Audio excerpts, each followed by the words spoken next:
আসন্ন জাতীয় সংসদ নির্বাচনের আগে ও নির্বাচনের দিনে সংঘটিত যেকোনো সহিংসতা ও সন্ত্রাসী কর্মকাণ্ডের জন্য আওয়ামী লীগকে দায়ী করা হবে বলে জানিয়েছেন অন্তর্বর্তীকালীন সরকার। রোববার পররাষ্ট্র মন্ত্রণালয় এক সংবাদ বিজ্ঞপ্তিতে এ তথ্য জানিয়েছে। সম্প্রতি নয়াদিল্লিতে প্রকাশ্য অনুষ্ঠানে শেখ হাসিনা যে বক্তব্য দিয়েছেন তাতে নির্বাচন বানচালে সহিংস ও সন্ত্রাসী কর্মকাণ্ডে জড়ানোর উস্কানি রয়েছে উল্লেখ করে উদ্বেগের কথাও জানিয়েছে ঢাকা।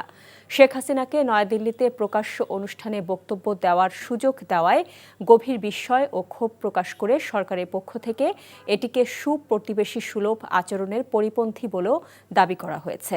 বিবৃতিতে আরও বলা হয়, শেখ হাসিনা তার বক্তব্যে প্রকাশ্যে বাংলাদেশ সরকারের বিরুদ্ধে অবস্থান নেন এবং দলীয় অনুসারী ও সাধারণ জনগণকে নির্বাচন ভণ্ডুল করতে সহিংস কর্মকাণ্ডে জড়ানোর আহ্বান জানান।